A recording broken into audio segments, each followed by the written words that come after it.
to reflect on in the 5 games we've just watched. Let's start at Anfield. Liverpool, of course, took the lead, pegged back at 1-1, and then Darwin Núñez scored 2 goals in a Liverpool shirt in the same game for the first time. He's got 7 in 10 now, Michael. He's beginning to make some positive headlines. Yeah, absolutely. I don't think he's had a bad start to his career at Liverpool. Of course, he had a red card early on.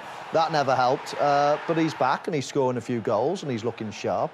And I thought this was a really nice finish. Harvey Elliott with a lovely deft little ball with his left foot.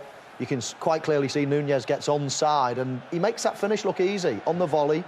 Got to find a corner there and he, as I say, makes it look simple, but it wasn't so easy. And as you mentioned before, Steve, they did all their damage in the first half and it was a bit of a cruise in the second half. I actually thought Liverpool stuttered in the second half. They just got a little tiny bit complacent. Lovely finish again from Darwin Núñez. Into Thiago, into Andy Robertson, I thought was excellent. And I think a big mention in the second half has to go to the Liverpool goalkeeper, Alisson. This wasn't a walk in the park for them. He made 3 brilliant saves and he's been outstanding this year. Liverpool have been a little bit inconsistent, but the goalkeeper hasn't. The goalkeeper has been the star man all season for them, really. Darwin Núñez will get the glory for the 2 goals, but I thought Alisson Becker was fantastic today. Talking to goalkeepers, Southampton's will be disappointed 6 minutes in when Firmino gave Liverpool the lead. Yeah, I thought so. I don't think he had got his feet right. As soon as the ball goes in, you just think, wow, goalkeeper. You can't score a header from, what, 16, 17 yards out, going back towards your own goal, a flick on with no power. It just can't happen. So obviously you've then got to look at the goalkeeper, and when you do analyse the goalkeeper, look at his left leg, his feet are all sort of out of kilter. And when we saw it on a side-on angle, he almost had like 1 foot in front of the other as opposed to side-on, so you can shuffle across the line. So he just didn't get his feet right. And then again, a set piece from Liverpool. Liverpool, you know, doing a zonal line basically on the edge of their 18-yard box, but then the line breaks and it's just not good organisation. I think Virgil van Dijk is probably the nearest player to Che Adams. Yeah, it's Virgil, it's Roberto Firmino stops, but credit Che Adams into the game. But Liverpool, when, as we saw, went down the other end, scored into the game. But Liverpool, when, as we saw, went down the other end, scored 2, and at half-time it was effectively over. It was just seeing out the game, really. You said right at the start of the day the importance of Liverpool going into the break. Look at that, they're up to 6th now. 5 points off. That's all that matters today, wasn't it? We've looked at all the scores and who's under pressure and who's not. Great result by Liverpool. Not necessarily a great performance, but it was a great result. And the next time they play, you presume, with a bit of luck, everybody will be back. There'll be a full squad. Jota will be back. Luis Diaz will be back. And then you'll see a different type of Liverpool, a more consistent Liverpool, you know, from Christmas onwards. Liverpool, of course, last week won at Spurs, who had lost 3 of their last 4 going into today's game. I think you simply can't score a header when you walk going back towards your own goal with no power on it. It's just a flick on from that type of distance. It's a mistake in my opinion, I'm goalkeeper. Completely with you, Michael. Goalkeeper guessing to go left and then almost has 2 or 3 steps before trying to grasp it. But we actually thought it was a poor free kick, and then it turns into a wonderful goal. So Firmino did exactly what he should do, just helping it on, and he gets his rewards. At the time, very good response from Southampton, though. Yes, excellent. And Liverpool do look vulnerable, don't they? You know, especially like on a day like today. Simple cross into the box, playing on side, and Che Adams gets the right side of Virgil van Dijk, keeps himself on side.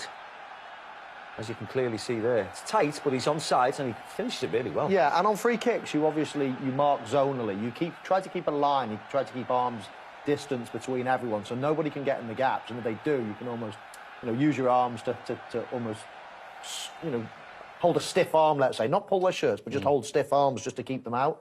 But it looked like Virgil van Dijk went to sleep for a little while there, and Che Adams just got in between and obviously nodded it in for the equaliser. And then Darwin Núñez started to take the centre stage. First time he scored twice in a Liverpool shirt in a game.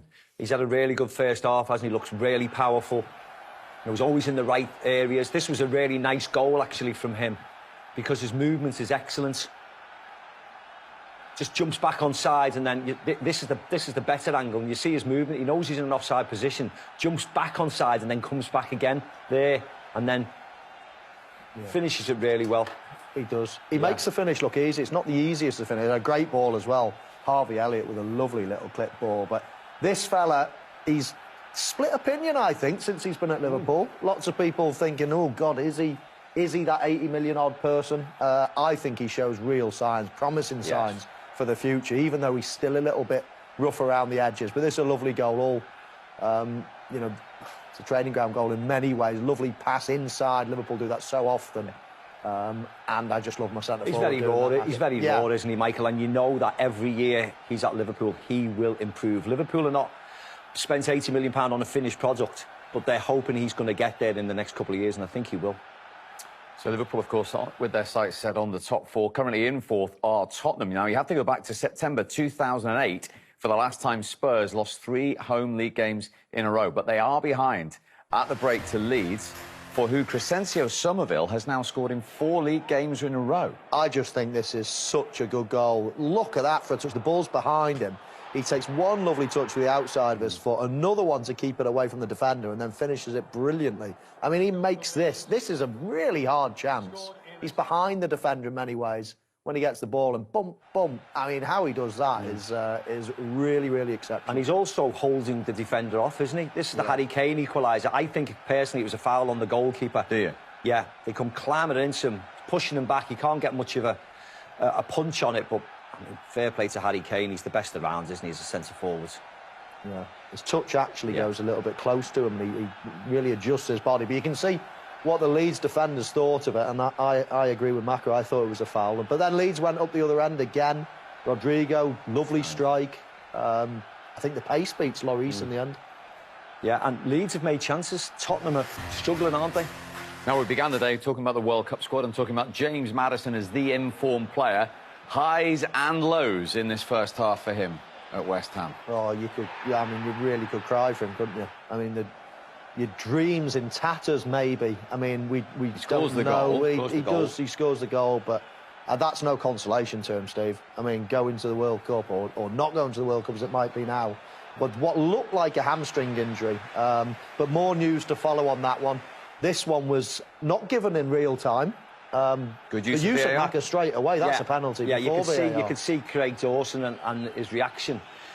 And he doesn't need to dive in onto Patson Daka, but Fabianski comes to the rescue because they would have been in deep trouble, West Ham. They played all right, but 2-0 down at half-time. They're out of the game, but they're still in it. OK, so that is the situation at West Ham. They're just a goal down against Leicester. Elsewhere, of course, Bournemouth are in total charge against Everton. 2-0 in front. And all